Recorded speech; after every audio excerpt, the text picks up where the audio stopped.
வணக்கம் நண்பர்களே.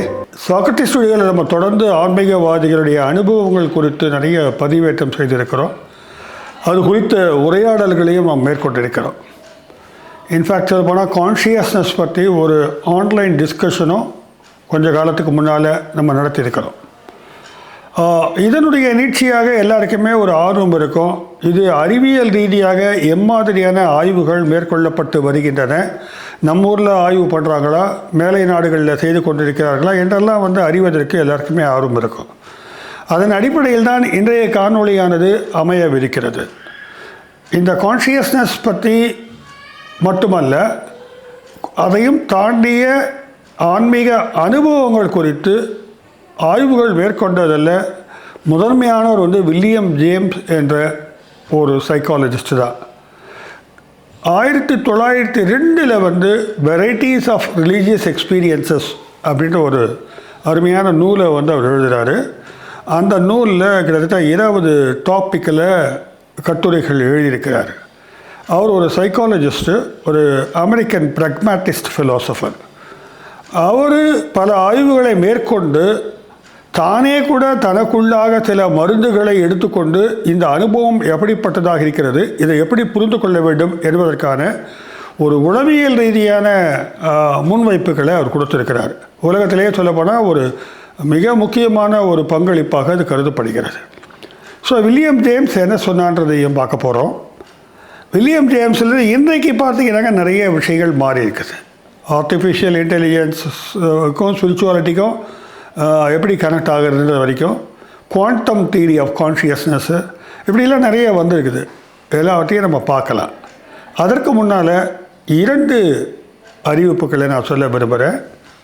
ஒன்று, ஏப்ரல் 26 ஞாயிற்றுக்கிழமை மாலை 6 மணிக்கு தொடங்கி பெரும்பாலும் 8 அல்லது 8:30 மணிக்குள்ளே அதை முடித்து கொள்ளலாம் என்று கருதுகிறேன்.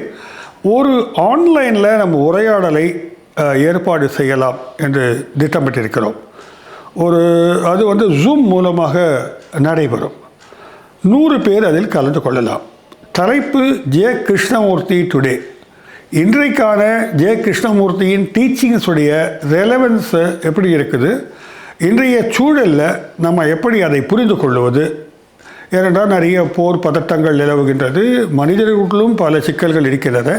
இந்த சூழலில் கிருஷ்ணமூர்த்தியை வைத்து நாம் எப்படி இந்த பிரச்சனைக்கு ஒரு தீர்வு காணும் முயற்சியை கொள்ள முடியுமா என்பதற்கான ஒரு உரையாடலாக அது இருக்கும்.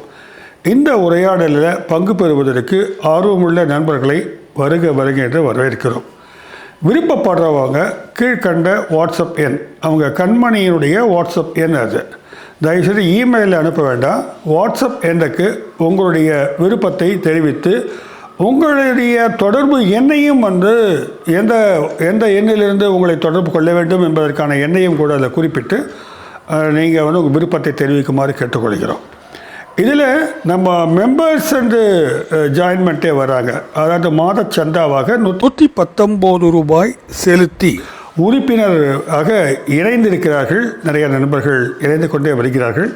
அவர்களுக்கான ஒரு ப்ரிஃபரன்ஸும் நம்ம இதில் கொடுப்போம். அதில் விருப்பப்படுறவங்களுக்கு முதல் ப்ரிஃபரன்ஸ் கொடுப்போம்.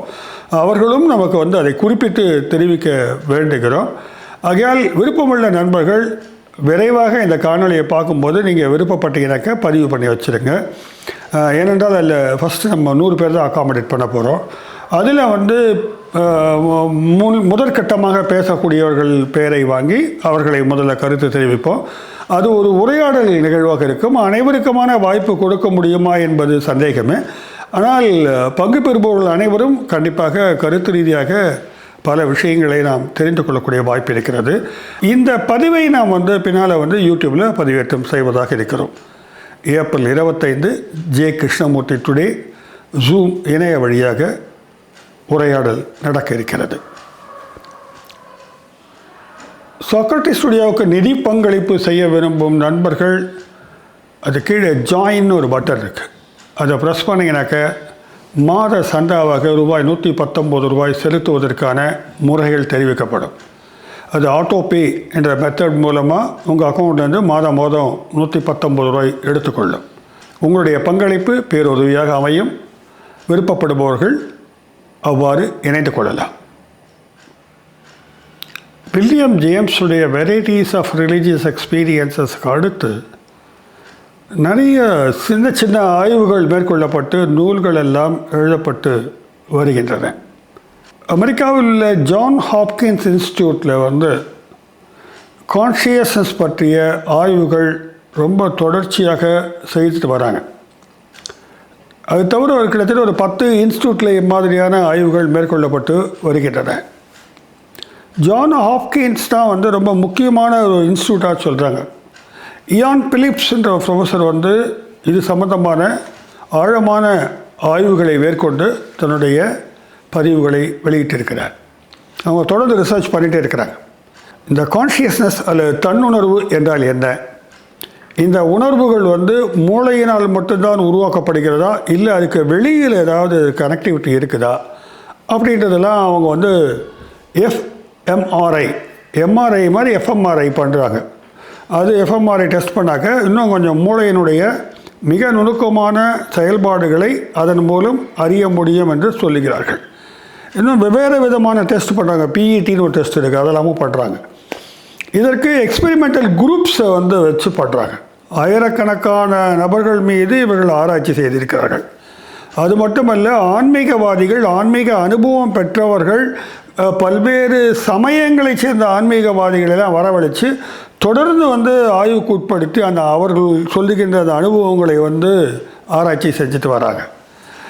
இப்படியாக அதனுடைய விளைவாக வந்த விஷயங்களை நம்ம பார்க்க போகிறோம். கான்ஷியஸ்னஸ் பற்றி ஸ்டடீஸ் நிறைய போயிட்டு தான் இருக்குது. அவர்கள் அயவுஸ்கான்னு சொல்லக்கூடிய ஒரு மூலிகை, ஆப்பிரிக்கன் மூலிகையை கொடுத்து அதனால் அது தூண்டுறாங்க அந்த அனுபவங்களை. இது தவிர பயோகெமிக்கல்ஸ் மூலமாக அந்த கான்ஷியஸ்னஸ் ஒரு உயர் நிலைக்கு செல்ல முடியுமான்னு பார்க்குறாங்க. அதாவது அந்த மிஸ்டிக் எக்ஸ்பீரியன்ஸை லேபில் அவங்க டெஸ்ட் பண்ணுறது மட்டும் இல்லை, லேபில் க்ரியேட் பண்ணுறாங்க. நம்ம எப்படி தியானங்கள் மூலமாக உருவாக்குறோமோ அவங்க அதை வேறு மீன்ஸில் செய்ய முடியுமான்னு பார்க்குறாங்க. அதே மாதிரி தியானங்கள் மூலமாக இருக்கக்கூடிய அனுபவங்களையும் அவங்க ஆய்வு செய்துட்டு வராங்க. தியானிகளையும் உட்கார வச்சுட்டு அவங்களுடைய அனுபவங்களை ரெக்கார்ட் பண்ணுறாங்க. பிற முறைகள் மூலமாகவும் அந்த அனுபவத்தை உருவாக்க முடியுமான்னு அவங்க பரிசோதித்து வராங்க. இன்னும் சொல்லப்போனால் ஒரு லெவலில் காட் ஸ்பாட் அப்படின்ற வார்த்தை இன்றைக்கி பாப்புலராக சொல்லப்படுது. எந்த மூளையில் எந்த பகுதியில் அந்த அந்த இறைத்தன்மை உடைய அனுபவம் ஆனது உருவாக்கப்படுகிறது, அதை காட் ஸ்பாட் அப்படின்னு சொல்கிறாங்க. இவர்களுடைய கணிப்புப்படி ஃப்ரண்டல் லோபில் இருக்கக்கூடிய மூளையினுடைய முன்பகுதியில் தான் இம்மாதிரியான அனுபவங்களுக்கான ஒரு செயல்பாடு நடப்பதாக அவர்கள் கருதுகிறார்கள். இன்னும் ஒரு சில பேர் அது நிறைய அந்த காட் ஸ்பாட் கண்டுபிடிச்சது மைக்கேல் பெர்சிங் என்று பேர். அவர் ஒரு காட் ஹெல்மெட்டை தயாரிச்சிட்டார். நம்ம சினிமாலாம் காட்டுவோம் பார்த்தீங்களா, சைக்காலஜிஸ்ட் மேலே ஒரு எலக்ட்ரிக் ஒயர் பல்பெலாம் வச்சு வைப்பாங்களே, அந்த மாதிரி வச்சு அதன் மூலமாக தூண்டல்களை, எலக்ட்ரிசிட்டி மூலமான தூண்டல்களை மூளைக்குள்ளே செலுத்தி இம்மாதிரியான ஒரு ஆன்மீக அனுபவங்கள் பெறுவதற்கு வாய்ப்பு இருக்கான்னு பார்க்குறாரு. அது மூலமாக இந்த காட் ஹெல்மெட் மூலமாக இந்த காட் ஸ்பாட்டை டச் பண்ண முடியுமான்னு பார்க்குறாங்க. அப்போது இதனுடைய நோக்கம் என்னவாக இருக்குனாக்கா, பெரும்பாலும் இம்மாதிரியான ஞானிகளுக்கு கிடைத்ததாக சொல்லக்கூடிய ஒரு விசித்திரமான அனுபவங்கள் மூளையினுடைய செயல்பாட்டினால்தான் உருவாகிறதா என்பதுதான் அவங்களுடைய ஆய்வாக இருக்கிறது. இம்மாதிரி செயல்பாடுகள் மூளைகளுக்கு தாண்டி கூட இருக்கலாமான்ற ஒரு கொஸ்டினையும் அவங்க தவிர்க்கலை. அந்த வகையில் தான் நம்ம இதை பார்க்குறோம். இதை போல தான் நான் முன்னாடி சொன்னது போல் குவாண்டம் ஃபிசிக்ஸில் ரோஜர் பென்ரோஸ், அவர் தான் நோபல் பரிசெல்லாம் வாங்கினார். அவர் குறித்து ஒரு காணொலியை நம்ம முன்னால் ப்ரொஃபஸர் சிவராமகிருஷ்ணனோட உரையாடல் நிகழ்த்தி நம்ம செஞ்சுருக்கிறோம். இந்த பென்ரோஸ் அவரும் கூட இந்த குவாண்டம் ஃபிசிக்ஸை பிரெயினுடைய ஆக்டிவிட்டியோட தொடர்பு படுத்தி ஆய்வு செய்திருக்கிறார். இந்த மைக்ரோ டியூபிள்ஸ்ன்னு சொல்லுவாங்க, அந்த நுண்ணிய அந்த டியூப்ஸ் இருக்குது பாருங்கள், அது உள்ளுக்குள்ளே இருக்கக்கூடிய எலக்ட்ரான்ஸ் ஆக்டிவேட் ஆகிறதுனால வரக்கூடிய புரத சக்தியின் மூலமாக இம்மாதிரியான அனுபவங்கள் உருவாகின்றன. ஆனால் அந்த குவாண்டம் கான்ஷியஸ்னஸ்ன்னு சொல்கிறாங்க, அது சில சமயங்களில் அப்படியே ஹை லெவலில் போய் அப்படியே சரிந்து விழுகிறதா உள்ள. அந்த சரிந்து விழுகிற தருணத்தில் தான் இம்மாதிரியான ஒரு கான்ஷியஸ்னஸ் கிரியேட் ஆகுது. மாதிரி இந்த மிஸ்டிக்கல் எக்ஸ்பீரியன்ஸ்ன்றது. அப்படின்றத அவர் வந்து ஒரு ப்ரெடிக்ஷனாக கொடுக்குறாரு. ஆனால் அது வந்து சஸ்டெயின் ஆகாது. ஆனால் அது எப்படி உருவாகிறதுன்றதுக்கான ஒரு குவாண்டம் ஃபிசிக்ஸினுடைய கண்ணோட்டமாக இதை நம்ம பார்க்க முடியுது. ஆக எல்லாருமே உலகத்தில் லேபில் இந்த விஷயத்தை இப்போது வந்து உட்படுத்தி ஆய்வுக்கு உட்படுத்தி கவனித்து கொண்டு வருகிறார்கள் என்பதை விளக்குவது மட்டுமல்ல, வில்லியம் ஜேம்ஸ் என்று சொல்லக்கூடிய அமெரிக்கன் ப்ராக்மேட்டிஸ்ட் ஃபிலாசபர், ப்ராக்மேட்டிசம் என்றால் நடைமுறை இயல்னு பேர். அதாவது நடைமுறை இயலுடைய நோக்கம் என்னென்னாக்கா, என்ன பலன் வருகிறதோ அதை வைத்து வந்து நாம் வந்து அந்த பொருள், அந்த தன்மை, அந்த செயல்பாடுடைய இதை வந்து வெலிடிட்டியை வந்து நம்ம வந்து கணக்கில் எடுக்க முடியறது தான். அப்போ வந்து அது எப்படி தோணிச்சு, எங்கேருந்து வந்தது, ரிஷி மூலம் நதி மூலம் பார்க்குறதில்ல, அதனால் ஏற்படும் விளைவுகளை வைத்துத்தான் வந்து ஆராய வேண்டும் என்பது தான் ப்ராக்மேட்டிசத்தினுடைய ஒரு முக்கியமான பொசிஷனாக இருக்குது. இந்த அளவில் நம்ம முதல்ல வந்து வில்லியம் ஜேம்ஸிலிருந்து இந்த ஆய்வுகள் பற்றி பார்க்கலாம். மூளைக்கும் ஆன்மீக அனுபவத்துக்கும் எம்மாதிரியான உறவு இருக்கிறது? இது அடிப்படையான கேள்வி. ரொம்ப சுவாரஸ்யமான விளக்கங்கள், வாதங்கள் இது குறித்து நடைபெறுகின்றன. மூளையை தாண்டி இந்த அனுபவம் இருக்குதா அப்படின்ற கொஸ்டினும் முக்கியமான கேள்வியாக நம்ம எடுத்துக்கொள்கிறோம். இதை பற்றி பேசும்போது வில்லியம் ஜேம்ஸ் வந்து முதல்ல 2 விதமாக பிரிக்கிறாரு. அறிதல் முறைகளை வந்து 2 விஷயமாக பார்க்குறாரு. ஒன்று வந்து எக்ஸிஸ்டென்ஷியல் ஜட்ஜ்மெண்ட்டுன்றார். எக்ஸிஸ்டென்ஷியலிசத்தோடு சேர்க்க வேண்டாம். எக்ஸிஸ்டென்ஷியல் ஜட்ஜ்மெண்ட்டுனாக்கா ஒரு பொருள் அதனுடைய தன்மை என்ன, எப்படி தோன்றியது, அதனுடைய செயல்பாடுகள் என்னென்னு ப்ராக்டிக்கலாக இன்றைக்கி மெட்டீரியலிஸ்ட் வேர்ல்டில் இருக்கக்கூடிய சயின்ஸ் கொண்டு அலசுவது, அதை வைத்துக்கொண்டே அது தன்மையை சொல்லி கொண்டிருப்பது. இன்னொன்று வந்து வேல்யூ ஜட்ஜ்மெண்ட்டுன்றார். அந்த நிகழ்வு ஒரு ஃபினாமினானாலே என்ன அர்த்தம்னாக்கா விளக்க முடியாதுன்னு அர்த்தம். ஒரு விளக்க முடியாத நிகழ்வாக இருக்கலாம், அல்லது ஓரளவுக்கு விளக்கக்கூடிய ஒரு அனுபவமாக இருக்கலாம். அதன் மூலமாக எம்மாதிரியான விளைவுகள் ஏற்படுகின்றன, எம்மாதிரியான மதிப்பு கூட்டல்கள் நடைபெறுகின்றன, எந்த மாதிரியான பலன் கிடைக்குது, இதை பார்ப்போம். இதை வைத்து தான் அந்த பொருள் நல்லதா இல்லையா, வேலிடா இல்லையா நம்ம கண்டுபிடிக்கிறோம். வேலிடா இல்லையான்னு கண்டுபிடிக்கிறோம். அறிவியல் ரீதியாக இந்த டாக்டர்ஸு, ஃபிசியாலஜிஸ்ட் இவங்கெல்லாம் அனலைஸ் பண்ணுறாங்க பாருங்கள் இந்த கான்ஷியஸ்னஸ் பற்றி. அதை தான் சொல்கிறார் மெடிக்கல் மெட்டீரியலிசம்ட்டார். அதாவது மருத்துவ பொருள் முதல்வாதம். இந்த மருத்துவ பொருள் முதல்வாதத்தினால வந்து கான்ஷியஸ்னஸை வந்து விரிவாக ஓப்பன் மைண்டாக பார்க்க முடியாது. அவர் மிக முக்கியமான ஒரு சைக்காலஜிஸ்ட் ஞாபகம் வச்சுக்க. இந்த மாதிரியான அனுபவங்களை வந்து நீங்கள் வெறும் தோற்றம் எப்படி வந்துச்சு, ஏன் வந்துச்சு, இந்த மூலத்தையே ஆராய்ச்சி பண்ணிக்கிட்டு இருக்காதீங்க. ஏனென்றால் அவரை பொறுத்தவரை வந்து அதை தாண்டிய ஒரு லெவலில் போய் அதை ஆராய்ச்சி செய்யணும் அப்படின்னு விரும்புகிறாரு.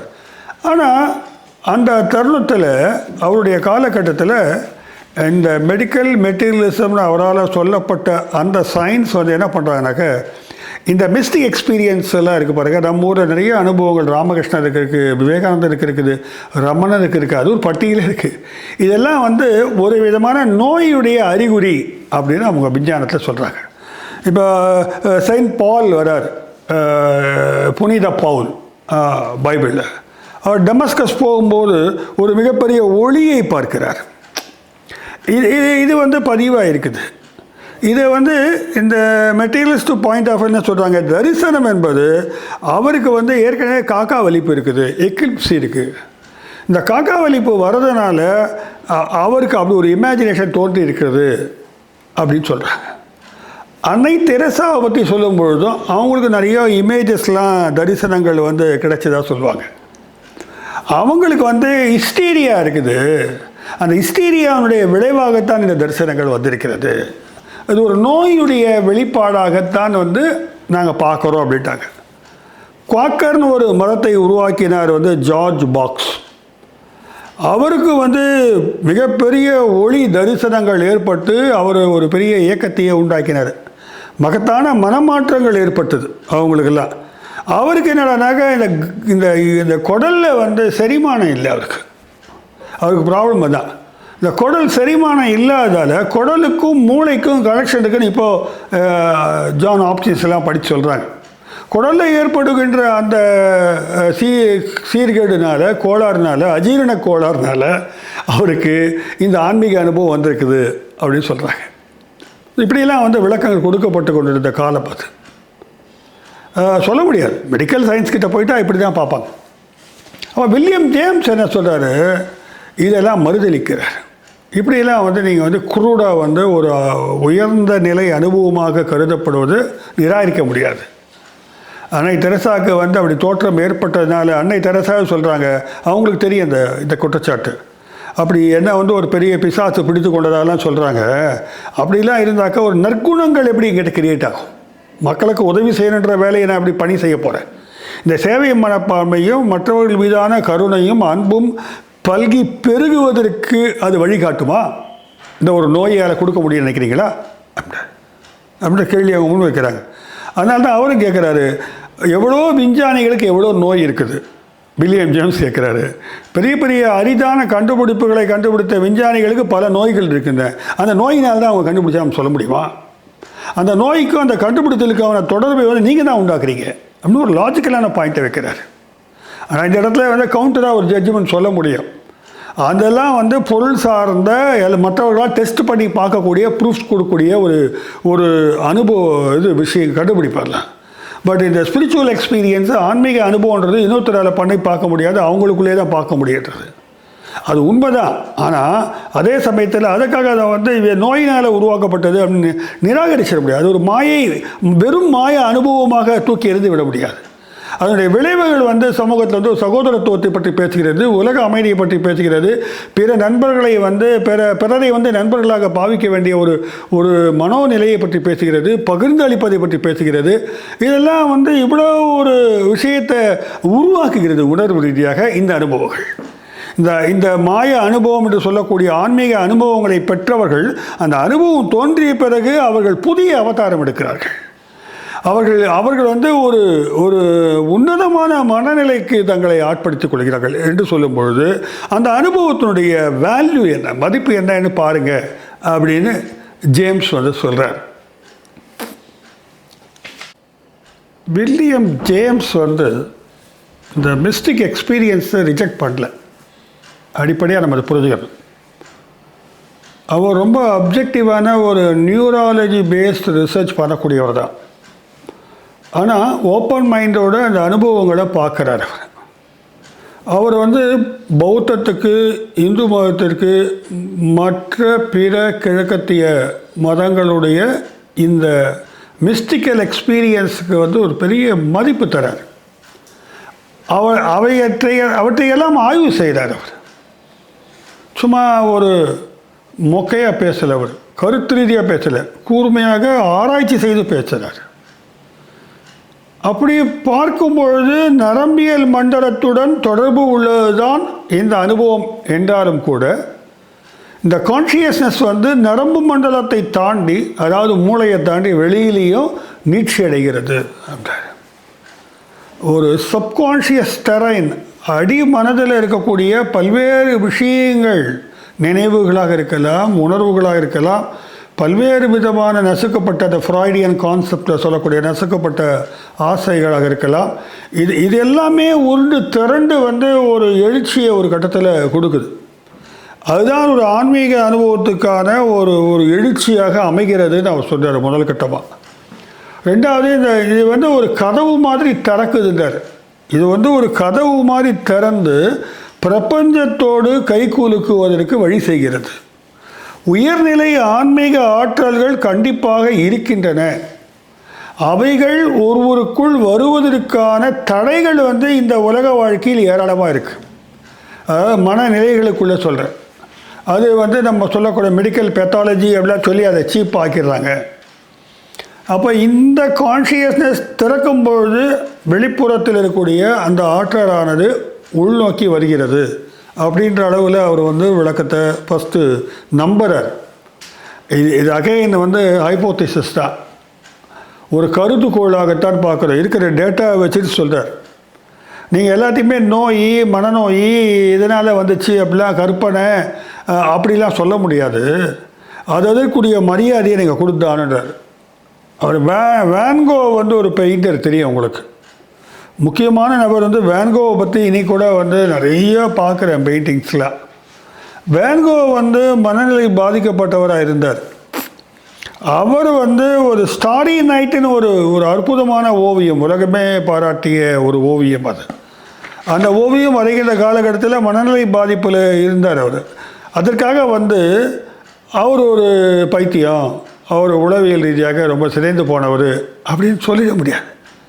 அது மிக ஒரு பாராட்டப்படத்தக்க அற்புதமான படைப்பாக இன்றளவும் கருதப்படுகிறது. இப்போ அவருக்குள்ளுக்குள்ள இருக்கக்கூடிய ஒரு ஆன்மீக அனுபவமானது அது கலை வடிவமாக நீட்சியடைந்திருக்கிறது.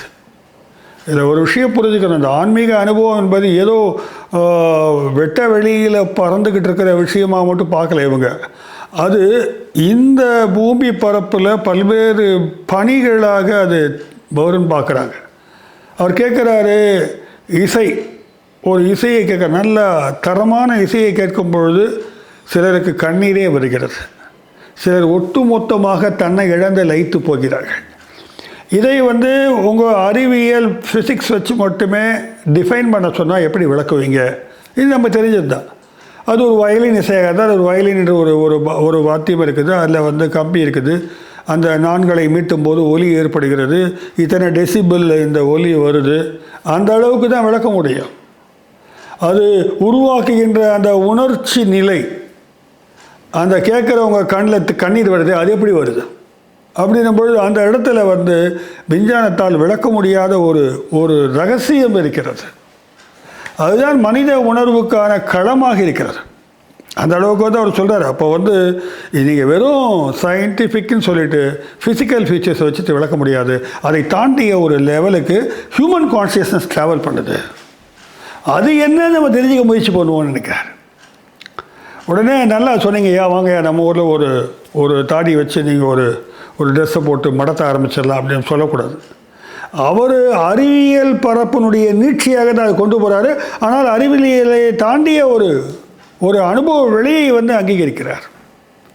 இது ரொம்ப ஒரு முக்கியமான புத்தகம். காந்தி கூட இந்த புத்தகத்தை படித்து கொண்டிருந்ததாக நாம் மதுரை காந்தி மியூசியத்தில் காந்தி படித்த புத்தகங்களும் புக்கு வச்சுருக்கிறாங்க. அதில் வெரைட்டிஸ் ஆஃப் ரிலீஜியஸ் எக்ஸ்பீரியன்ஸஸ் இருந்துச்சு. காந்தி கைப்பட்ட புத்தகம் அது. ஆக இந்த சொல்லப்போனால் வந்து அவர் என்ன சொல்கிறார், இந்த மிஸ்டிக் எக்ஸ்பீரியன்ஸஸை வந்து இருக்குதான் கேட்டால் இருக்குது. அந்த தனிநபரை பொறுத்தவரைக்கும் அது உண்மையானது. அதை விவரிக்க முடியாது, வார்த்தைகளால் சொல்ல முடியாது. அது வந்து கற்பனைன்னு நிராகரிக்காதீங்க அப்படின்ற ஒரு ஆர்குமெண்ட்டை முன்னால் வைக்கிறார். இதை கேள்விப்படுகின்ற நம்முடைய பொருள் முதல்வாத தோழர்கள் வந்து இதை ஏற்றுக்கொள்ள மாட்டாங்க. இதெல்லாம் என்ன சார், இது கற்பனை இது. ஆனால் ஜேம்ஸ் சொல்கிறாரு, நீங்கள் அப்படி பண்ணாதீங்க. இப்போ ஏன்னா தரிசனங்கள் என்பது மனக்கோளாறினால் உருவாவதில்லை. தரிசனங்கள்னே சொல்கிறாங்க, அவங்களுக்கு கிடைக்குது. ஏன்னா கிறிஸ்டியன் தியாலஜிலையும் கூட பார்த்தீங்கன்னாக்கா நிறைய பேருக்கு இந்த ஒளியாக தெரிந்திருக்கிறது. ஜீசஸ் கணக்கு வந்திருக்காரு, மேரி மாதா அடிக்கடி கண்ணில் தென்படுறாங்க. இப்படிலாம் அவங்கவுங்க எந்த சமயத்தை சார்ந்திருக்கிறாலோ அதற்கு ஏற்ற மாதிரி உருவகங்களாக தென்படுவது என்பது உள்ளத்தினுடைய ப்ரொஜெக்ஷன் தான் அப்படின்னு சொல்லி நிறுத்திக்கிறலாம். ஆனால் அதையும் தாண்டி ஒரு நீட்சி இருப்பதை வந்து ஜேம்ஸ் அந்த தெரிவிக்கிறார். ஸோ தெய்வீகம்ன்றது வந்து ஏதோ கடவுள் சார்ந்த விஷயம் இல்லை, அது ஒரு மனநிலை சார்ந்தது என்றதை ஏற்றுக்கொள்கிறார். எம்மாதிரியான மனநிலை என்றால் அது அறம் சார்ந்த மன உணர்வு நிலை. அப்படி ஒரு நிலைக்குள்ளே ஒருத்தன் போகிறான், பியூரிஃபை பண்ணிக்கிறான் தன்னுடைய கில்ட்டியெல்லாம் போய் ஒரு அந்த மாதிரி அனுபவத்துக்குள்ளே தூக்கி எறியப்படுபவனுடைய பர்சனாலிட்டி எப்படி இருக்கனாக்க எந்தவித பயமும் இல்லாமல் இருக்கான், ஃபியர்லெஸ்ஸாக இருக்கான். அவன் மரணத்தை பற்றி கூட கவலை இல்லை அவனுக்கு. தவறுகள் இழைப்பதை வந்து அவன் விரும்புவதே இல்லை. அவன் போதைப் பொருட்களுக்கு தன்னை அடிமையாக்கிக் கொள்வதும் இல்லை. அவன் பொருளுக்கு அடிமையாகவே இருப்பதில்லை. அவன் தான் நம்ம சன்னியாசி நம்ம சொல்லிடுறான். ஒரு நுகர்வியத்தால் விழுங்கப்படாத ஒரு நிலையில் வந்து வாழ்கிறார். ஸோ இந்த மாதிரியான அனுபவம் வந்து ஒரு நல்ல தன்மை கொண்ட உயர்நிலை பண்புகள் கொண்ட வாழ்க்கைக்குத்தான் வந்து இட்டு செல்கிறது என்பது வரலாறு கூறுகிறது என்பதை வந்து ஜேம்ஸ் வந்து விளக்கிறார். இந்த மிஸ்டிக்கல் எக்ஸ்பீரியன்ஸ்ன்றதை ஒரு விழிப்பு நிலையாக கூட பார்க்குறாரு அவர். கிட்டத்தட்ட ஈஸ்டர்ன் மிஸ்டிசிசம் தான், ஆனால் ஒரு சயின்டிஸ்ட் அவர் சொல்கிறார். ஒரு ஒரு கண்டிஷன்டு மைண்டிலிருந்து விடுதலை, அது ஒரு விடுதலைக்கான ஒரு ஒரு நிலையாக இருக்குது. அப்படி போகும்போது அவர் தன்னுடைய ஓவர் பிஹாஃப் அப்படின்னு சொல்கிறார். என்ன சொல்கிறாரு, இந்த ஆளுமையினுடைய விளிம்புகள் வந்து புலன்களுக்கு எட்டாத ஒரு ஆன்மீக மண்டலத்தில், ஒரு மறைபொருள் மண்டலத்தோட தொடர்பு கொள்ள முடியும்னார். ஏன்னா அவரும் கூட இந்த அனுபவங்களை வந்து தூண்டல் மூலமாக பெற்றிருக்கிறார் என்பது தான் வந்து பதிவு. அவர் நைட்ரஸ் ஆக்சைடு போன்றதெல்லாம் வச்சு தன்னை வந்து இன்ஸ்டிகேட் பண்ணியிருக்கிறார். அந்த வகையில் மூளைக்கு வெளியில் இருக்கக்கூடிய ஆற்றலோடு ஒரு தொடர்பு கொள்ளக்கூடிய சூழல், அந்த ஆற்றலில் தன்மையை நாமும் கூட பெறக்கூடிய ஒரு தன்மையானது இருக்கிறது என்பதை வந்து அவர் சொல்கிறார். இது வெறும் ஃபிசிக்கல் அட்டாமிக் அல்லது நியூரான் இந்த மாதிரி துகள்கள், ஆற்றல் துகள் இப்படி நீங்கள் வந்து கண்ணால் பார்க்க முடியாது. பிற்காலத்தில் வேணால் வரலாம். ஆனால் அது வந்து இப்போ நீங்கள் ஏஐ வச்சுட்டு வந்து ஏஐ ஸ்பிரிச்சுவாலிட்டின்லாம் வந்து அனலைஸ் பண்ணிகிட்ருக்காங்க. அது வேறு, அப்புறம் பார்ப்போம் அதை. அப்போது இந்த ஆழ்மனம் என்பது ஆன்மீக அனுபவங்களுக்கான கதவாக செயல்படுகிறது. அது கதவு திறந்து வேறு உலகத்தை காட்டுது அப்படின்றார். அப்போ கான்ஷியஸ்னஸ்ன்றது வந்து ஒரு பிரபஞ்சத்தன்மை கொண்டதாக இருக்கிறது என்பதை வந்து வில்லியம் ஜேம்ஸ் குறிப்பிடுகிறார். பல்வேறு நூற்றுக்கணக்கான பேருடைய ஆன்மீக அனுபவங்களையும் மன ரீதியான பரிசோதனைகளையும் முன்வைத்து இதை சொல்கிறார். பேஸ்ட் ஆன் த டேட்டா வந்து is coming to this conclusion. இந்த மிஸ்டிக் எக்ஸ்பீரியன்ஸஸ்க்கு 4 அடிப்படையான குணங்கள் இருக்கிறதா பார்க்குறார். ஒன்று வந்து அதை விவரிக்க முடியாது. It is beyond language. மதங்களில் சொல்லப்படுகின்ற அனுபவங்கள் கூட அனுபவித்து வந்த பிறகு எழுதப்படுகின்ற ஒரு விளக்கங்கள் தான் அதெல்லாம். அடுத்தது வந்து அது ஒரு விதமான அறிவுன்னு அவர் ஏற்றுக்கிறார். நொயாட்டிக்னு தாங்க இங்கிலீஷ் வார்த்தையில். அது ஒரு அறிவு திறன், அது ஒரு அறிவு, அந்த அளவுக்கு அதை ஏற்றுக்கிறாரு. ஆனால் அந்த அறிவு வந்து இந்த அப்ஜெக்டிவ் சயின்ஸ் கொடுக்குற அறிவு இல்லை, அது உணர்வு சார்ந்த அறிவு. உணர்வு நிலையினால் பெறப்படுவதும் அறிவுதான் என்று அவர் கருதுகிறார். மூன்றாவது பார்த்தீங்கன்னாக்க, இந்த மாதிரி அனுபவங்கள் வந்து சில நிமிடங்களோ இல்லை கொஞ்சம் நேரமோ தான் இருக்கும். அது அப்புறம் அது போயிடும். நிலையாமை அதுக்கு ஒரு கேரக்டராக இருக்குது. எல்லா நேரமுமே வந்து மிதப்பில் இருக்க மாட்டாங்க. எல்லா நேரமுமே வந்து ஒரு ஆன்மீக அனுபவத்துக்குள்ளே போயிட்டுருக்கிறது இல்லை. ஸ்டடி பண்ண வரைக்கும் அது சில சனங்கள் தோன்றுகின்றன, இல்லை கொஞ்சம் நேரம் நீடிக்குது. அந்த அந்த நேரத்தில் கிடைக்கிற அனுபவத்தினால் மனதுக்குள் ஏற்படுகின்ற விளைவுகளை ஸ்டடி பண்ணணும்னு தான் சொல்கிறார் அவர். இன்னொன்று, அந்த அனுபவம் பெறும்பொழுது ஒரு செயலற்ற நிலைக்கு சென்று விடுகிறார்கள். அவங்களுடைய கான்ஷியஸ்னஸ் வந்து அவங்கள வந்து செயல்படுத்துவதில்லை. இதுக்கு பெஸ்ட்டு எக்ஸாம்பிள் வந்து ராமகிருஷ்ண பரமஹம்சர் தான். அவர் அவர்ஸ் கணக்கில் மயக்கத்தில் இருப்பார். அது ஒரு டிரான்ஸ் ஸ்டேட் நம்ம சொல்கிறோம். ஆக இந்த கான்ஷியஸ்னஸ் வந்து புற உலகத்தோடு வந்து தொடர்பு கொள்வதாக சொல்கிறார். புற உலகம் சொன்னால் அப்ஜெக்டிவான வேர்ல்டு இல்லை.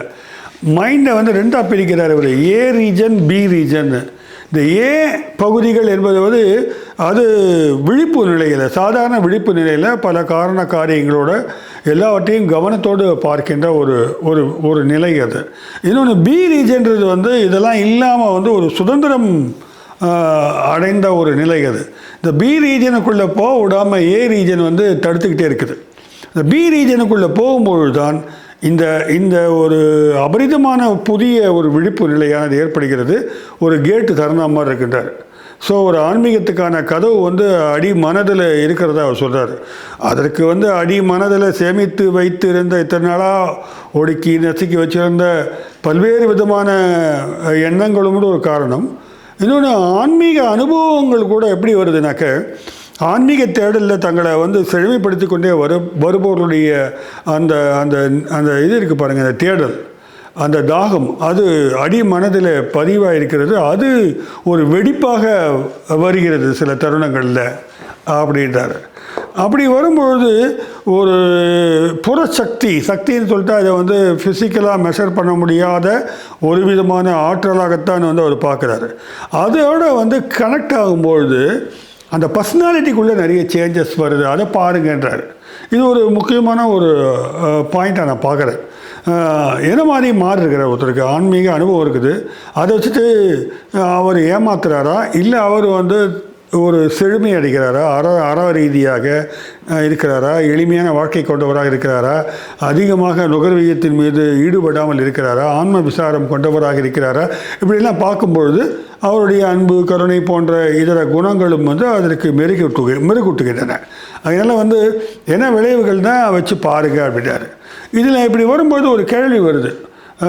பல சமயங்களில் வந்து பலர் வந்து இம்மாதிரி தங்களுக்கு அனுபவ நிலை ஏற்பட்டதாக காட்டிக்கொள்வதும் உண்டு. ஒரு சாமியாடிகள் கூட இருக்கிறாங்க. ஒரு திருவிழாக்களில் சாமி ஆடுவாங்க, குறி சொல்லுவாங்க, இப்படிலாம் நிறைய வரும். இதெல்லாமும் வந்து அந்த அளவிற்கு உயர்வான ஒரு ஆற்றலோடு அவர்கள் பயணிப்பதாக எடுத்துக்கொள்ள முடியுமான்ற ஒரு கேள்வி வரும்பொழுது, இல்லை அப்படி வந்து எல்லா விதமான அனுபவங்களையுமே நம்ம வந்து மிஸ்டிக்கல் எக்ஸ்பீரியன்ஸ்னு கொண்டு போயிட முடியாது அப்படின்ட்டு ரெண்டு விதமாக, அது ஒரு டயபாலிக்கல் மிஸ்டிசிசம்ன்றார். அது வந்து ஒரு இன்ஃபீரியர் குவாலிட்டியான மனதனுடைய சிக்கல்களிலிருந்து வெளிப்படுகின்ற ஒரு வெளிப்பாடு தான் அது அப்படின்றார். ஸோ சில பேருக்கு வந்து உள்ளுக்குள்ளே சில எண்ணங்கள், சில கற்பனைகள் அப்படி இருக்கும். அந்த வெளிப்பாடாக அந்த சமயத்தில் அவங்க வருவாங்க. ஒரு பித்து நிலைன்னு கூட ஓரளவுக்கு சொல்லலாம். அதை அந்த மாதிரியாக வந்து அந்த அந்த சனங்கள் வந்து அவங்க அப்படியாக வெளிப்படுத்துகிறார்கள். அதை வந்து சரியாக தப்பான்னு எப்படி கவனிக்கிறதுன்னு கேட்டாக்க, அதுக்கு பின்னால் அவர்களுக்குள்ள அந்த அந்த நல்ல குணங்கள் வந்திருக்குதான்னு பார்க்கணும். அது சில க்ஷணங்கள் வந்து விட்டு போய்விடுகிறது. அவங்களுக்குள்ளுக்குள்ளே ஒரு ஒரு இறை ஆற்றலானது டச் பண்ணிட்டு போயிடுது. அதுக்கு பின்னால் வந்து அவங்க என்னவா இருக்கான்னு பார்க்கணும். அதுக்கு பின்னாலே அவங்க வந்து தீய வேலைகளில் ஈடுபடக்கூடியவங்களாக இருக்கிறாங்க, நல்ல குணம் இல்லாமல் இருக்காங்கனாக்க, அது வந்து ஒரு விதமான சூழலினால் தூண்டப்பட்ட அடி மனதனுடைய எழுச்சியின் காரணமாக வருகின்ற ஒரு வெளிப்பாடாக மட்டுமே எடுத்துக்கொள்ள முடியும்னு அவர் சொல்கிறார். ஆக இப்படியாக பல நிலைகளில் வந்து இதை வந்து எடுத்துக்க முடியும். லோயர் லெவல், ஹையர் லெவல் எடுத்துக்கிறாரு. இந்த ஹையர் லெவலில் தான் வந்து ஒரு ஆப்டிமிஸ்டிக்காக இருக்கும், ஒரு உலக அமைதியை பற்றி பேசும், எல்லாருக்குமான சந்தோஷத்தை பற்றி பேசும். இது வந்து லோயர் லெவலில் இருக்கிறது டயபாலிக்ன்றது வந்து பெசிமிஸ்டிக்காக இருக்கும், கொஞ்சம் டிஸ்ட்ரக்டிவாக கூட இருக்கிற வாய்ப்பு இருக்குன்றார். அதனால் இதை வந்து இவர் வந்து நிராகரிக்கிறார். வெவ்வேறு லெவலில் இருக்குது. எல்லா மிஸ்டிசிசமும் வந்து ஆன்மீக அனுபவம் நம்ம எடுத்துக்கிற முடியாது. ஆனால் ஒரு சிக்கல் இருக்கிறதையும் சொல்கிறார். இப்போ ஒருத்தர் வந்து தன் உள்ளாக கடவுள் இருக்கிறார், நான் வந்து பல அனுபவங்களை கண்டு விட்டேன்னு விஷயம் பார்த்துட்டேன் அப்படின்னு டிக்ளேர் பண்ணும்பொழுது அதை எப்படி நிராகரிக்கிறது? அதுக்கான அத்தாரிட்டி நமக்கு இல்லைன்றார். அது ஒரு லாஜிக்கலாகவே சரி, அவர் உள்ளுக்குள்ளே நடந்திருக்குது அந்த விஷயம், அவர் அதை கிளைம் பண்ணுறாரு. நீங்கள் அதை பின்னால் ஃபாலோ பண்ணுங்கள், அதை ஏற்றுக்காமல் போங்க, பட் நிராகரிக்க முடியாது. ஏற்றுக்காமல் போங்கன்னா நிராகரிப்பை சொல்ல, நீங்கள் அதுக்கு கவுண்டர் பொசிஷன் வைக்க முடியாது, அவ்வளோதான் மேட்டர். அது இல்லவே இல்லைன்னு அடித்து சொல்வது வந்து ஒரு கருத்தியல் ரீதியான ஒரு ஐடியாலஜிக்கல் பேக்ரவுண்ட்லேருந்து சொல்லக்கூடும். ஆனால் ஃபிலசாஃபிக்கலாக பார்க்க போனால் we have no right to reject the experience of the other. ஆகையினால் ஏற்றுக்கொள்கிறோன்ற அர்த்தமும் கிடையாது இந்த இடத்துல. இது ஒரு சிக்கலான விஷயமாக தான் இருக்குது. அந்த லெவலில் அதை விட்டுறாரு அவர். அப்போ தான் என்ன சொல்கிறாரு, இதன் விளைவுகளாக வேல்யூஸ் என்ன கிடைக்குதுன்னு பாருங்கள். வேல்யூஸ்னு இந்த ப்ராக்மேட்டிசத்தை பொறுத்த ஒரு தவறான புரிதல்லாம் கூட இருக்குது. எது நல்ல லாபம் கொடுக்குதோ அதுதான் சரி அப்படின்னு அவங்க சொல்லுவாங்க. இதான் நடைமுறைவாதம், நடைமுறையில் ஆக வேண்டிய காரியத்தை பாருங்க அப்படின்னு சொல்லுவாங்க. அதுதான் நடைமுறைவாதம் என்ற ஒரு கருத்து இருக்குது. அப்படி இல்லை. அது அவர் சொல்கிறது வந்து உயர்நிலையில் சமூகத்துக்கு தரக்கூடிய ஒரு நல்ல பங்களிப்பாக இருக்கின்ற விஷயங்களை மட்டும், நல்ல மதிப்பீடுகளை வழங்கக்கூடிய செயல்பாடுகளை நான் வந்து கணக்கில் எடுத்துக்கொள்ளலாம் தான் சொல்கிறார். அப்போ எத்திக்ஸ் வந்து அங்கே இருக்குது. எத்திக்ஸ் அடிப்படையில் எத்திக்கலாக இருக்கின்றது தான் வந்து அவுட்கம் வந்து எத்திக்கலாக இருக்கணும். அதில் வந்து அறம் சார்ந்த ஒரு பண்பானது ஊடுருவி இருக்க வேண்டும் என்பது தான் அவருடைய கணிப்பாக இருக்கிறது. இந்த இடத்துல நம்ம பார்த்தோம்னாக்க அறத்தை வந்து பள்ளிக்கூடங்களில் போதிக்க முடிக்கிறதா என்பது சந்தேகத்துக்குரிய விஷயமாகிடுச்சு. இன்றைக்கி கல்லூரிகள் எல்லாம் வந்து அறம் என்பது எப்படி வந்து உள்ளுக்குள்ளே செலுத்துறது அப்படின்னு தெரியல யாருக்கும். ஆனால் இம்மாதிரி அனுபவங்கள் பெற்றவர்களுக்கு வந்து அறம் என்பது ஒரு முழுமையாக அவர்களை ஆட்கொள்ளக்கூடிய ஒரு தன்மையை வழங்குகிறதையும் ஜேம்ஸ் வந்து சுட்டி காட்டுறார். ஆக இந்த வகையில் வந்து ஒரு நிராகரிக்கவும் இல்லாமல் அதற்குரிய மரியாதையை கொடுத்து, ஆனால் அதை எங்கே வைக்கணுமோ அங்கே வைக்கிறாரு வில்லியம் ஜேம்ஸ்.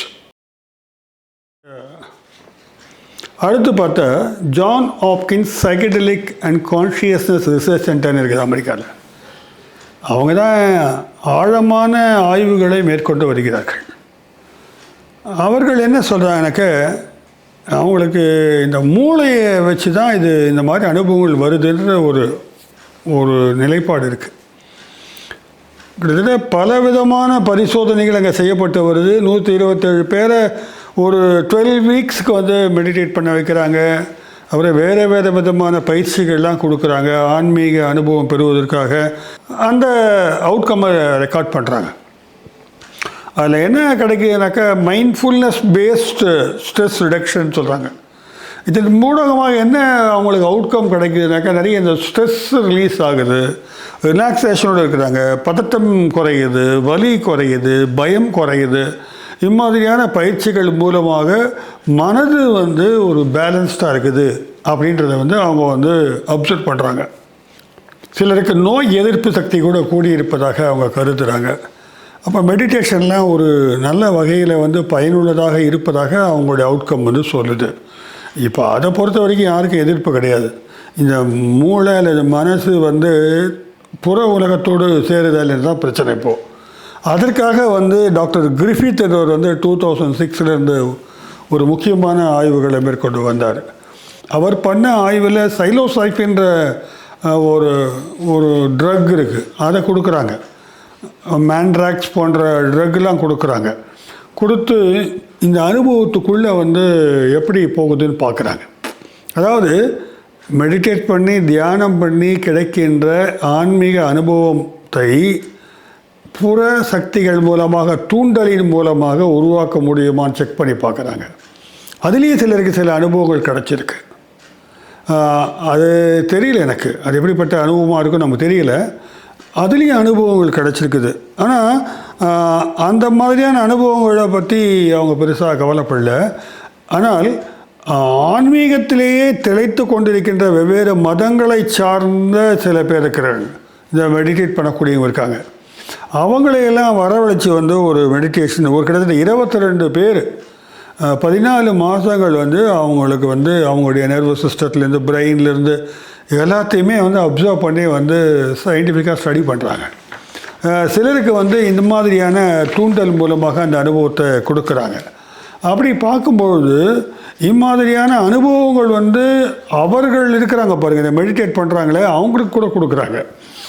அவங்களுக்கு என்ன அது நல்ல பாசிட்டிவ் எஃபெக்ட் கொடுத்து தான் அவங்க சொல்கிறாங்க. பெரும்பாலும் ஒரு 3 வகையான அப்சர்வேஷன்ஸ் அதில் கொடுக்குறாங்க. நாங்கள் வந்து இந்த வாழ்க்கையை வந்து ஒரு அர்த்தமுள்ள வாழ்க்கைக்குள்ளே நம்ம போயாச்சுன்ற ஒரு ஃபீலிங்ஸ் எங்களுக்கு கிடைக்குது அப்படின்னு கொஞ்சம் பேர் சொல்கிறாங்க. கொஞ்சம் பேர் வந்து ஒரு உயர்நிலையான ஒரு அர்த்தம் கிடைத்ததாக நினைக்கிறோம். நாங்கள் ஒரு மனது வந்து இப்பொழுது வந்து எந்தவித பதட்டமும் இல்லாமல் சிக்கல் இல்லாமல் வந்து செட்டில் ஆகிருக்கின்றாங்க. மொத்தத்தில் வாழ்க்கையினுடைய அர்த்தமுள்ள நிகழ்வாக அனைவருமே சொல்லியிருக்கிறாங்க. சிலருக்கு வந்து ஒரு உச்சக்கட்டமாக இருக்குது, சில பேருக்கு மிடிலாக இருக்குது. ஆக மொத்தத்தில் எல்லாருமே வந்து என்ன ஃபீல் பண்ணிருக்காங்க, இது ஒரு வேல்யூபிள் எக்ஸ்பீரியன்ஸ், ரொம்ப மதிப்பு உள்ள ஒரு அனுபவமாக நாங்கள் பார்க்குறோம் அப்படின்னு வந்து அவங்க பதிவு பண்ணியிருக்கிறாங்க. இது வந்து இந்த எக்ஸ்பீரியன்ஸஸ் எப்படி க்ரியேட் பண்ணுறது, இந்த எக்ஸ்பீரியன்ஸால் மனதுக்கு என்ன கிடைக்குது, அந்த அளவுக்கான அப்சர்வேஷனாக இருக்குது. அதை தாண்டி புற உலகத்தினுடைய ஆற்றலுடன் அது எவ்விதமாக தொடர்பு கொள்கிறது, அப்படி ஒன்று இருக்குதா அப்படின்றதையும் இவங்க பார்க்குறாங்க. இந்த அனுபவங்களில் அவங்க முக்கியமாக குறிப்பிடுறது பிரபஞ்ச ஆற்றலோடு தாங்கள் தொடர்பு கொண்டதாக கொஞ்சம் பேர் சொல்லியிருக்கிறாங்க. இதுதான் வந்து ஒரு ஷாக்கிங்கான அல்லது சர்ப்ரைஸான இன்ஃபர்மேஷனாக ஆய்வாளர்களுக்கு இருக்குது. இது எப்படி நடக்குதுன்றதை விடாமல் பார்த்தாங்க. மூளையினுடைய முற்பகுதியில் ஃப்ரண்டல் லோபில் தான் இதற்கான ஃபங்க்ஷனிங் நடக்குதுன்றதை வந்து அவங்க உறுதியாக சொல்கிறாங்க. அந்த ஃப்ரண்டல் லோபில் டிஃபால்ட் மோட் நெட்வொர்க்குன்னு ஒன்று இருக்குது. டிஃபால்ட்டாகவே ஒரு நெட்வொர்க்கான ஒரு ஃபங்க்ஷனிங் மெக்கானிசம் அது உள்ளே இருக்குது. அது டிஎம்என்றாங்க. இந்த டிஎம்என் தான் வந்து நம்ம சுயத்தை பற்றி நம்ம அறிவிப்பது, நம்ம அந்த ஈகோனுடைய சென்சிபிலிட்டியை கொடுக்கறதெல்லாம் வந்து அந்த பகுதி தான். இம்மாதிரியான ஆழ்நிலை தியானமாக இருக்கட்டும், வேறு வகையான தியான முறைகளாக இருக்கட்டும், ஈவன் வந்து சில மருந்துகளை உட்கொள்ளும் போது இந்த டிஎம்என் வந்து ஆஃப் ஆயிடுது. அதாவது ஈகோ அப்படின்னு சொல்கிறோம் பாருங்கள், அந்த சுயம் என்ற ஒரு ப்ரொஜெக்ஷன், அந்த இடத்துல அது வந்து அறியப்படாமல் மங்கி போகிறது. எங்கே ஈகோ வந்து இல்லாமல் போகுதோ அங்கே வந்து ஒரு ஒரு பிரபஞ்ச ஆற்றலோடு தொடர்பு கொள்ளக்கூடிய அளவிற்கான ஒரு அனுபவ வெளி வந்து அங்கே திறப்பு, அதுக்கான திறப்பானது ஏற்படுகிறது. இதுதான் அதில் முக்கியமான ஒரு விஷயம் நம்ம பார்க்குறோம். ஸோ வழக்கமாக நான் சொல்லிட்டு இருக்கோம், ஈகோ இல்லைனாக்கா நம்ம ஆன்மீக அனுபவம்னு. இதை ஃபிசிக்கலாகவே வந்து இவங்க வந்து ஃபீல் பண்ணி சொல்கிறாங்க.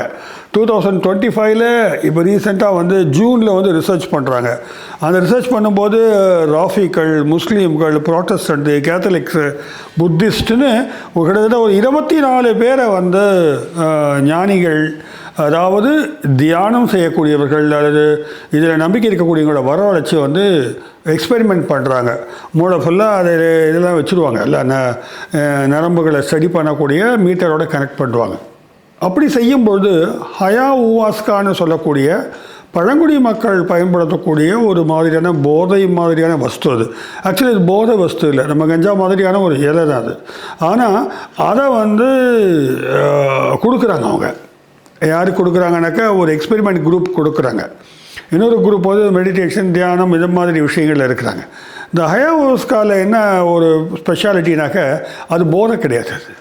அது வந்து ஆன்மீக நிலையில் மூளையை தூண்டிவிடக்கூடிய தன்மையை செய்யக்கூடியது. அதை கொடுக்குறாங்க அதுக்கு. அப்படி செய்யும்பொழுது அதனால் வந்து இன்னும் கூடுதலான அனுபவங்களை தாங்கள் வந்து பெற முடிகிறதுன்னு சொல்லியிருக்கிறாங்க. இப்படி பார்க்கும்போது போதை மருந்து சாப்பிட்டுட்டாக்க வந்துடுமா அப்படின்ற ஒரு தவறான புரிதலுக்கு நம்ம போயிட முடியாது. அவங்க அதையும் தெளிவுபடுத்துகிறாங்க. போதை வஸ்துக்களாக இருக்கக்கூடிய சில மருந்துகள்லாம் இருக்குது. அந்த மருந்துகளையும் கொடுத்து பார்க்கும்போது என்ன ஆகுனாக்க அதனால் வந்து கிடைக்கிற அந்த ரிசல்ட் இருக்குது பார்த்தீங்களா, அது வந்து ரொம்ப ஒரு டெம்பரரியாக ஷார்ட் டேர்முக்கு இருக்கும் ஒன்று.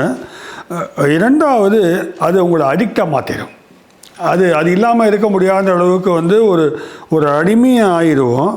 ஒரு பெசிமிஸ்டிக் திங்கிங் வந்துடும்.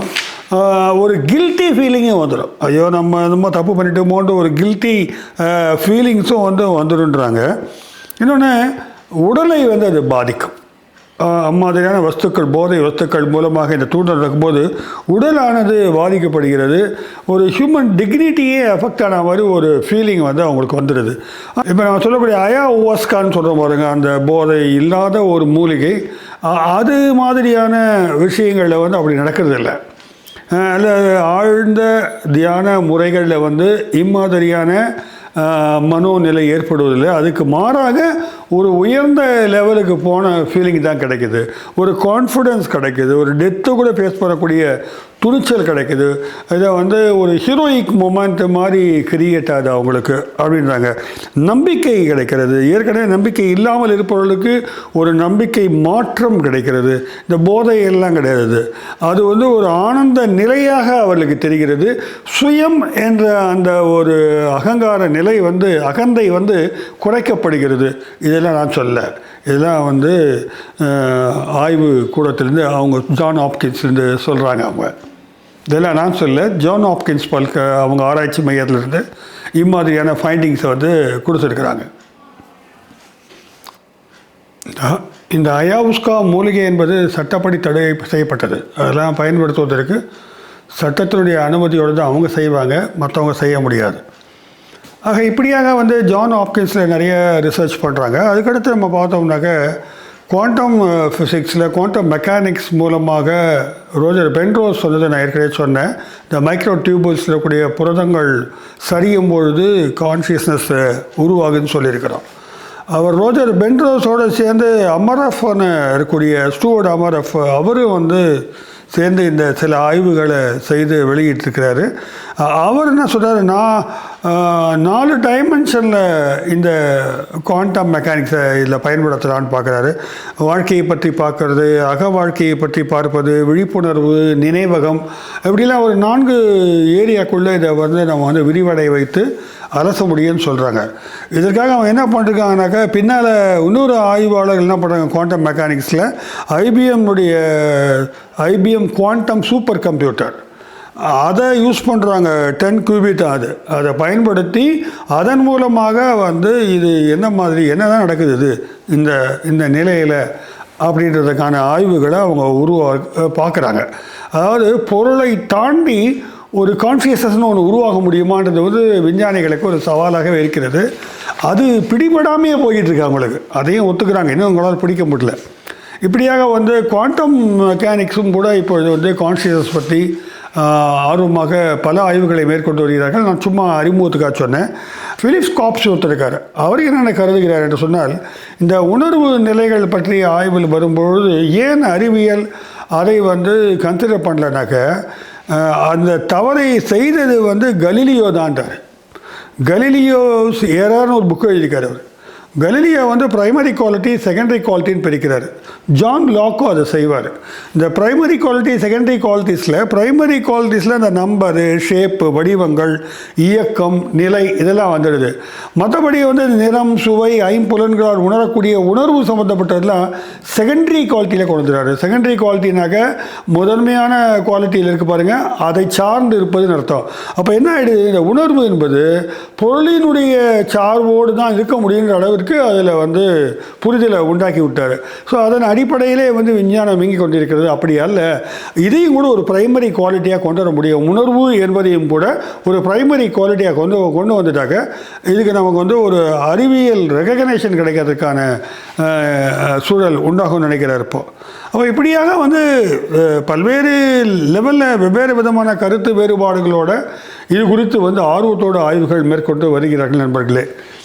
இதுக்கு அடுத்து பார்த்தீங்கன்னாக்கா இன்றைக்கி ஏஐ வந்துருச்சு. ஏஐக்கும் அதுக்கு என்ன சம்மந்தம்னு பார்த்தாக்கா, ஏஐ வந்து ஃபர்ஸ்ட் ஆஃப் ஆல் அந்த ஏஐனா உருவங்களாக இருக்குது. சில சமயம் வந்து இப்போ ரோபோவாக வருது. ரோபோவுக்கு வந்து மிஸ்டிக் எக்ஸ்பீரியன்ஸ் வருமா அப்படின்னு கொஸ்டின் வந்தாக்கா பதில் இப்போ சொல்ல முடியாது. அதை வந்து இப்போ சொல்ல முடியாது. ஏனென்றால் எல்லா விதமான பாசிபிலிட்டிஸும் எல்லா விதமான ப்ராபபிலிட்டிஸும் வந்து அதுக்கு மூளையில் உருவாக்கி விட்டோன்னாக்க, ஒருவேளை வந்து விஞ்ஞான ரீதியான பொசிஷனை ஏற்றுக்கிறதானாக்கா ஏஐக்கு வரும். விஞ்ஞான ரீதியாக இன்று அறிவியல் வந்து பொருள் சார்ந்து தான் உருவாகிறது சொன்னால், அந்த பொருளை வந்து ரோபோனுடைய மூளையில் வச்சுட்டிங்கனாக்க அதுக்கு அந்த மிஸ்டிக் எக்ஸ்பீரியன்ஸ் போதை வரதுக்கு வாய்ப்பு இருக்குது, இல்லை ஞானமும் கிடைக்கிறதுக்கு வாய்ப்பு இருக்குல்ல எனக்கு தெரியாது. ஆனால் என்ன நடக்குதுன்னு பார்த்தாக்க இப்போது ஆர்டிஃபிஷியல் இன்டெலிஜென்ஸ் அண்ட் ஸ்பிரிச்சுவாலிட்டின்னு நிறைய புத்தகங்கள் வர ஆரம்பிச்சிருச்சு. அதில் வந்து ஆர்டிஃபிஷியல் மூலமாக ஸ்பிரிச்சுவாலிட்டியை வந்து நம்ம வந்து அதிகப்படுத்த முடியுமா, அந்த ஸ்பிரிச்சுவல் எக்ஸ்பீரியன்ஸை கூடுதலாக கொடுக்க முடியுமா, இல்லை கொடுக்க முடியுமான்னு பார்க்குறாங்க. இந்த மூலிகைகள் மருந்துகளுக்கு பதிலாக ஏஐ வந்து create a very pleasant situation for doing meditation. ஒரு 3 டைமென்ஷன்லேயே வந்து நம்மளை வந்து பார்த்துக்கிட்டே இருக்கும்போது ஒரு மெடிடேட்டிவ் லெவலுக்கு கொண்டு போகக்கூடிய விஷுவல்ஸ் எல்லாம் வந்து இப்போ க்ரியேட் பண்ணுறாங்க. 3Dயில் கொண்டு வராங்க. ரொம்ப இயற்கை காட்சிகளாக இருக்கலாம், இன்னும் கொஞ்சம் புரியாத மாய வினோதமான விஷயங்களோடு இருக்கலாம், எனக்கு தெரியாது. அவங்க வந்து என்ன பண்ணுறாங்க, ஒரு பிரபஞ்சத்தோடு ஒன்றக்கூடிய அளவிற்கான டூல்ஸை வந்து என்ஹான்சிங் டூல்ஸ், உங்களை உயர்த்தக்கூடிய டூல்ஸை வந்து ஏஐயில் வந்து இப்போ செய்ய ஆரம்பிச்சிட்டாங்க. ஒரு ஃபஸ்ட்டு ஏஐ வெப்சைட்டை வந்து கிரியேட் பண்ணிருக்காங்க. உலகிலேயே முதலான ஒரு ஸ்பிரிச்சுவல் ஏஐ நாங்கள் தான் அப்படின்னு கிளைம் பண்ணுறாங்க. அது ஹோம் தான், அது home.ai பேர். அதில் போய் நீங்கள் உள்ளே போய் பார்த்தீங்கன்னாக்கா, நீங்கள் ரெஜிஸ்டர் பண்ணிட்டு போய் பார்த்தீங்கன்னாக்கா உங்களுக்கு தேவையான அந்த டூல்ஸை வழங்குவாங்க. இல்லை உங்களுக்கு வந்து எப்படியாவது இந்த ஆன்மீக அனுபவத்தை கொடுப்பதற்கான அத்தனை தூண்டல்களையும் அவங்க கொடுப்பதற்கான வாய்ப்புகள் இருக்கலாம். ரொம்ப சுவாரஸ்யமாக இருக்குது, நான் போய் பார்த்தேன். ஆனால் இதெல்லாம் உண்மையாக போயான்னு எனக்கு தெரியாது. நீங்கள் ட்ரை பண்ணி பார்க்கலாம், அவ்வளோதான். உச்சநிலையாக என்ன நடக்குதுனாக்கா, இப்போ வந்து சில சர்ச்சில் வந்து ஏஐ மூலமாக ஜீசஸை கிரியேட் பண்ணிடுறாங்க. ஏஐ மூலமாக ஜீசஸ் உருவமானது உருவாக்கப்பட்டு அவர் வந்து எல்லாருக்கும் வந்து ஆசீர்வதிக்கிறார். ஒரு பொம்மை ஆசீர்வதிக்கிற மாதிரி இல்லை, அவர் ஒரு பிம்பமாக உள்ள ட்ராவல் பண்ணுவார், உங்களோட தொடுவார், உங்களுக்கான அந்த உணர்ச்சிகளை வந்து உருவாக்குவார். ஒரு ஸ்பிரிச்சுவல் டொமைனுக்கு வந்து உங்களை கொண்டு போகக்கூடிய அளவுக்கு ஒர்க் பண்ணிகிட்டு இருக்காங்க. இது எங்கே போகுதுன்னு எனக்கு தெரியல. அது மொத்தத்தில் எல்லா லெவல்லையும் டெக்னாலஜியை இணைச்சி என்ஹான்ஸ் ட்ரை பண்ணுற முயற்சி நடக்குது நம்ம பார்க்குறோம். நண்பர்களே, ரொம்ப ஏராளமான தரவுகளை நான் வந்து கலெக்ட் பண்ணேன். ஆனால் இந்த காணொளி நீண்டுக்கிட்டே போகுது, நானும் ரொம்ப நேரம் பேச முடியாது. அதனால் வந்து கான்ஷியஸ்னஸ்ன்றது வந்து நம்ம ஊரில் வந்து தியானம்ன்ற அளவில் ஏதோ மரத்தடியில் உட்காந்து அமைதியான முறையில் தியானம் நினச்சிக்கிட்டு இருந்த ஒரு விஷயமானது மேலை நாடுகளில் எப்படியா டெஸ்ட் டியூபில் போட்டு, மிஷினுக்குள்ளே போட்டு, கம்ப்யூட்டரில் போட்டு, இப்போ ஏஐயில் போட்டு அது என்னதுன்னு பார்த்தணுன்னு வெளியாக துடிச்சிக்கிட்டு இருக்காங்க. அதன் விளைவுகளை வந்து அவங்க நேர்மையாக வந்து மறுக்கலை. அதுதான் வந்து நம்ம பாராட்ட வேண்டிய விஷயம். அதனால் கிடைக்கக்கூடிய விளைவுகள் வந்து மறுக்கலை. அதனால் வந்து ஒரு ஆற்றல் மிகுந்த இயற்கை பிரபஞ்சத்தோடு ஏற்படுகின்ற தொடர்பையும் கூட அவர்கள் சந்தேகத்தோடு பார்க்கல. அது எப்படி நிகழ்கிறது என்று பார்க்க விரும்புகிறார்கள். ஆனால் வில்லியம் ஜேம்ஸ் சொன்னது போல் அது எப்படி நிகழ்ந்தால் என்னப்பா கண்டுபிடிக்க முடியாத ஒரு தன்மை கொண்டது. அதனால் ஏற்படுகின்ற நன்மைகளை பாருங்கள் என்ற அளவில் தான் வந்து இப்பொழுதுக்கு அந்த ஸ்பிரிச்சுவாலிட்டியை பற்றி ஆராய்ச்சி போய்கொண்டிருக்கிறது. நிச்சயமாக இந்த காணொளி உங்களுக்கு சில தரவுகளை, உருப்படியான தகவல்களை கொடுத்துருக்குன்னு நினைக்கிறேன். தேடி பாருங்கள். நன்றி, வணக்கம்.